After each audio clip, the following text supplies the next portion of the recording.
በአንድ ወቅት ኢቫና የምትባል ውብና ደግ ልጃገረድ ከምትወዳት አያቷ ጋር በተረጋጋና ውብ ከተማ ትኖር ነበር። ከቤታቸው ጀርባ ለምለም የአትክልት ስፍራ ነበራቸው። ከዚሁም አትክልቶችን እያመረቱ በአቅራቢያቸው ባለው የገበያ ቦታ በመሸጥ የዕለት ጉርሳቸውን ያገኙ ነበር። ሕይወታቸው ከድህነት የጸዳ ባይሆንም እርስ በርስ በሚያሳዩት ፍቅርና መተሳሰብ ግን የተሞላ ነበር። ከቤታቸው አጠገብ ባለው መንገድ ላይ ወጣ ገባና ጥቅጥቅ ያለ ደን ነበር። በደኑ መሃል አንድ ጥንታዊና ብቸኛ ጎጆ ቆሞ ከሩቅ ይታያል።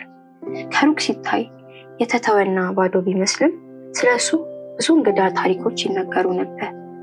ለዓመታት ሰዎች በዚህ ጎጆ ውስጥ አንድ አፈ ታሪካዊ ጭራቅ እንደኖረ ያምኑ ነበር። እናም በዚህ ምክንያት ማንም ሰው ሊቀርበው እንኳ አይደፍርም ነበር። ነገር ግን ኢቫና ብዙውን ጊዜ በዚህ ጎጆ ዙሪያ ያለውን ሰፊና ያልተነካ መሬት ትመለከት ነበር። አፈሩ ምን ያህል ለም ሊሆን እንደሚችል እና ከዚያ ምን ያህል አትክልቶችን ማምረት እንደምትችል ታስብ ነበር። ያ መሬት ላይ አትክልቶቻችንን መዝራት ብችል ኖሮ ብላ ታስባለች። አያቴና እኔ የተሻለና የላቀ ሕይወት በኖረን ነበር። ይህ ሐሳቧ በልቧ ውስጥ ጥልቅ ስር ሰዶ ነበር። ይህን ሐሳቧን ለሴት አያቷ ስታካፍል የአያቷ ፊት በድንጋጤና በፍርሃት ገረጣ።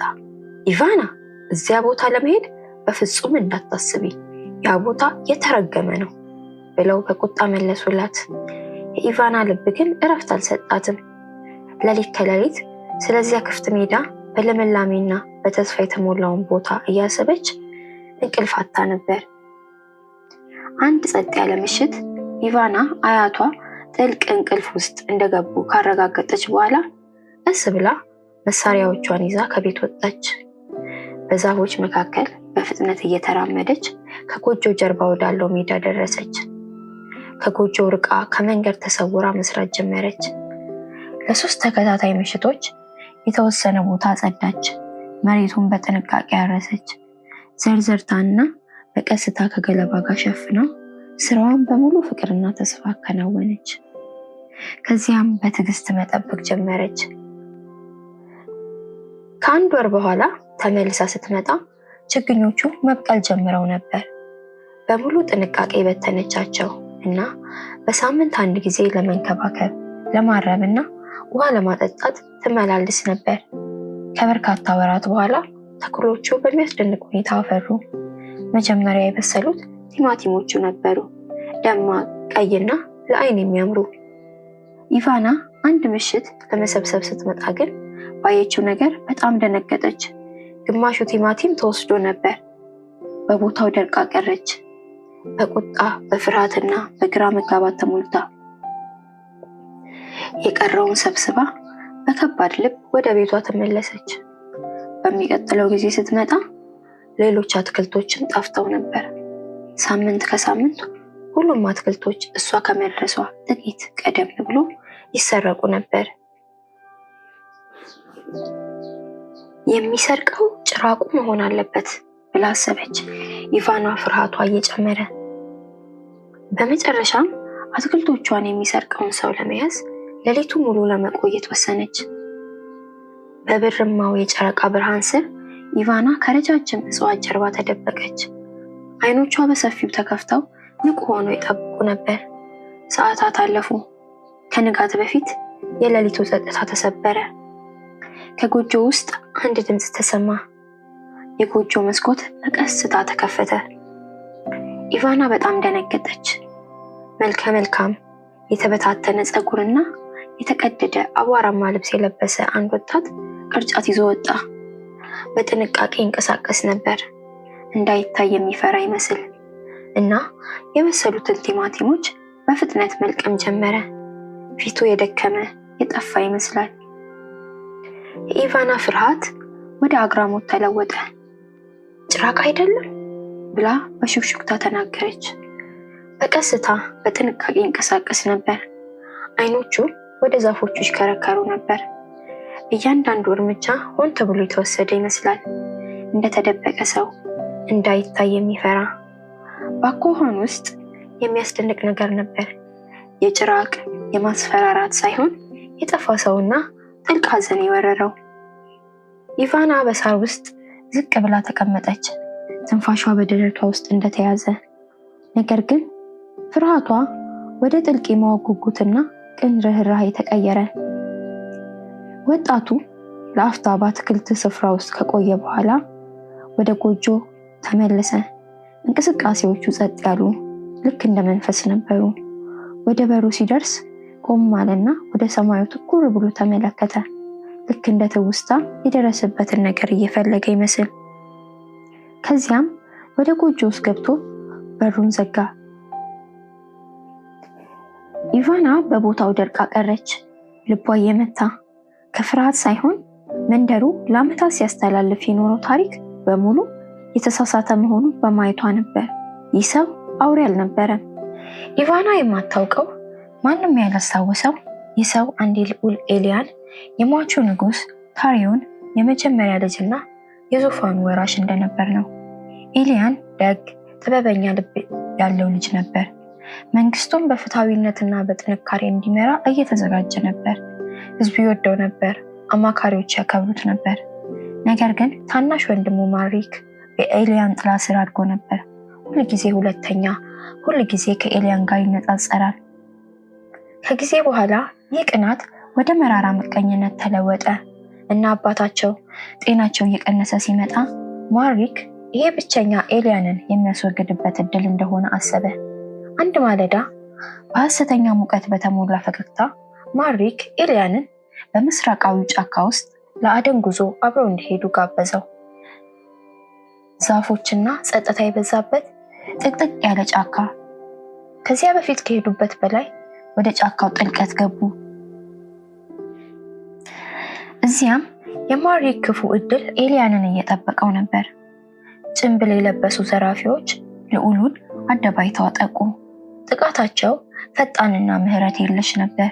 ኤሊያን ተዋጋ፣ ነገር ግን በፍጹም ሊቋቋማቸው አልቻለም። ራሱ ስቶ እስኪወድቅ ድረስ ደበደቡት። እንደሞተ በማመን እዚያው ትተውት ሄዱ። ኤሊያን በህይወት ተረፈ። ከቀናት በኋላ ነፍሱ ነቃች። ሰውነቱ ዝሎና ትንፋሹን በጣም ደክሞ ነበር። ትውስታውም እንደ ማለዳ ጭጋግ ጭልም ብሏል። በጫካ ውስጥ ቁስለኛ አካሉን እየጎተተ እየተንገዳገደ የማያውቃቸውን ደኖች እያለፈ ከድሮው ንጉሳዊው የአደን ስፍራ የተረሳ ጎጆ አገኘ። ማን እንደሆነ ሳያስታውስና ማንም እሱን ሳይፈልግ ኤሊያን እዛው ቀረ። ከጊዜ በኋላ ወይን ተክሎች በጣሪያው ላይ ዙሪያ ጠቅጥቅ ብለው አደጉ። ልብሶቹ አሮጌ ሆኑ፣ ድምፁም ባለመጠቀም ጠፋ እና ከሆነ ጊዜ ጀምሮ ከመንደሩ መንገድ ጥላዎች ውስጥ ሰዎች በጎጆ አጠገብ ያለውን ብቸኛ ጸጥ ያለ ምስል ብቻ ከሩቅ እያዩ በፍጹም አይቀርቡም። ወላጆች ልጆቻቸውን ወደ ጎጆ እንዳይቀርቡ ያስጠነቅቁ ጀመር።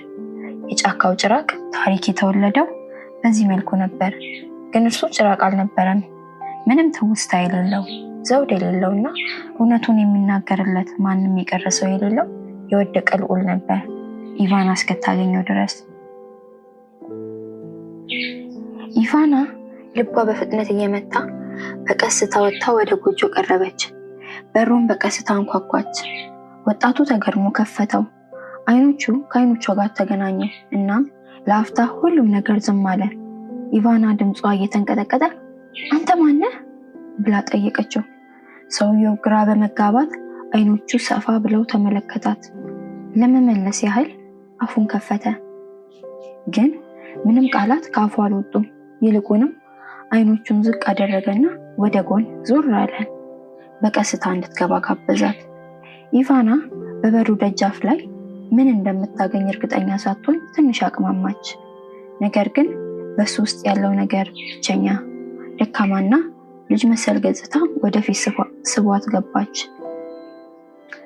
በውስጥ ጎጆ ደብዛዛ ግን ንጹህ ነበር።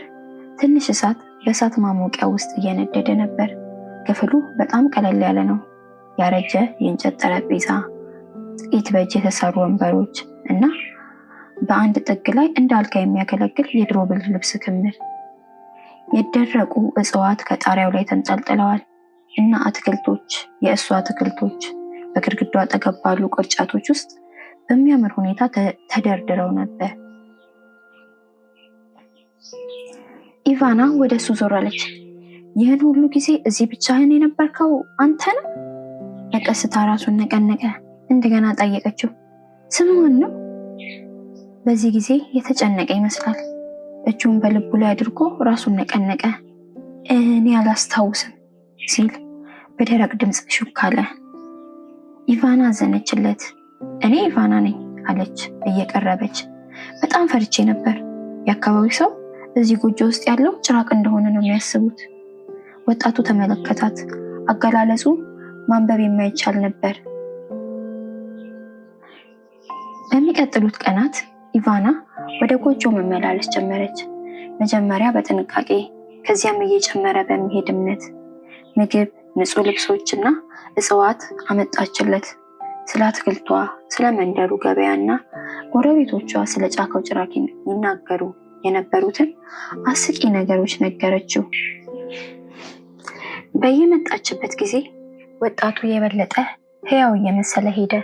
የበለጠ ማውራት ጀመረ። ስሙን ወይም ያለፈውን ማስታወስ ባይችልም የዋህ ብልህና በጥልቅ አመስጋኝ ነበር። ኢቫና ቀልድ ስትነግረው ይስቅ ነበር። አንዳንድ ጊዜ እሳቱን ትኩር ብሎ ይመለከትና በሀሳብ ተውጦ ጭልጥ ይላል። አንድ ምሽት ከኢቫና ጋር ካሮቶቹን እያጠቡ ኤልያን በድንገት ደንግጦ ካሮቱን ከእጁ ጣለው። አይኖቹ ሰፉ፣ እጆቹ ተንቀጠቀጡ። ኤልያን ሲል ሹክ አለ። ስሜ ኤልያን ነበር። ኢቫና ደነገጠች። ኤልያን ስም ነው? በቀስታ ራሱን ነቀነቀ። አስታውሳለሁ ወንድሜ። እሱ ኤልያን ለመደገፍ የጠረጴዛውን ጠርዝ ያዘ። ወንድሜ ከዳኝ፣ ለሞት ትቶኝ ሄደ። ኢቫና ወደ ጎኑ ሮጣ እንዲቀመጥ ረዳችው። ትውስታዎቹ በየብራናው መጡ። ታላቁ ቤተ መንግስት፣ የሚያብረቀርቅ ወርቃማ ዘውድ፣ ቀዝቃዛ የአደን ጉዞ፣ ጨካኝ ዘራፊዎችና የገጠመው ታላቅ ስቃይ። እሱ አንድ ጊዜ ልዑል ኤልያን ነበር፣ የዙፋኑ እውነተኛ ወራሽ። ታናሽ ወንድሙ ቀናተኛና ስልጣን ፈላጊ ሞቱን አዘጋጅቶ ነበር። ነገር ግን ዘራፊዎቹ አልተሳካላቸውም። ኤልያን ተረፈ፣ ቆስሎና ጠፍቶ በተተወው ጎጆ ውስጥ መጠጊያ አገኘ። እንደ መንፈስ ሆኖ ይኖር ነበረ። የማሪክ መንግስት ግን ቀጥሏል። ኢቫና በጸጥታ ተቀምጣ በድንጋጤና በሀዘን አዳመጠችው። አንተ ልዑል ነህ ብላ ሹክ አለች። እና ይህን ሁሉ ጊዜ ሰዎች ጭራቅ ነህ ብለው ነበር የሚያስቡት። ኤልያን ተመለከታት። አይኖቹም ከእንባ ጋር ያበሩ ነበር። እና አንቺ አዳንሽኝ ብሎ መለሰላት። በሚቀጥሉት ሳምንታት ኢቫና ኤልያን ጥንካሬውን እንዲያገኝ ረዳችው። የአትክልት ስፍራው እንዴት እንደሚሰራ አስተማረችው እና እሱ ደግሞ ትልቅ ቦታ እንዲያርሙ ረዳት። የፈራው ደን የሰላምና የእድገት መሸሸጊያ ሆነ። በመጨረሻም ኢቫና ለአያቷ እውነቱን ነገረቻቸው።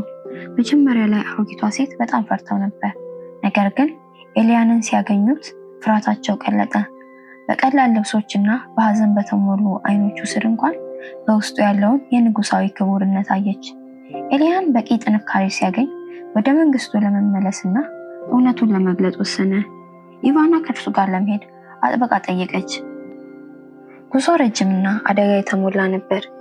በዙፋኑ ላይ የተቀመጠው ታናሽ ወንድሙ ማሪክ ስለ ኤልያን ዕጣ ፈንታ ብዙ ውሸት አሰራጭቶ ነበር።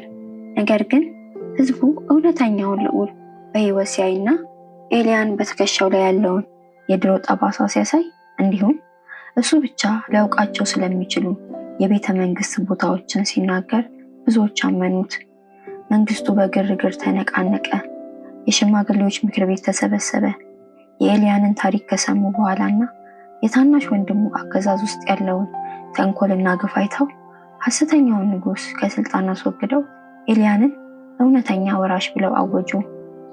ኤልያን በደስታ በሚጮኸው ህዝብ ፊት ቆሞ ኢቫና ከጎኑ ነበረች። ኢቫና ከንግስት በላይ ሆነች። የድፍረት፣ የጥበብና የተስፋ ምልክት ሆነች። አንድ ላይ ሆኖ ቤተ መንግስቱን የርህራሄና የፍትህ ቦታ አደረጉት እና በንጉሳዊው የአትክልት ስፍራዎች ውስጥ አትክልቶች በሚያምር ረድፎች ያድጉ ነበር፣ ልክ ከኢቫና ጎጆ ጀርባ እንደነበረው። እና በጫካው ጥልቀት ውስጥ የድሮ ጎጆ ተጠብቆ ነበር። ከእንግዲህ አይፈራም፣ ግን ይከበራል።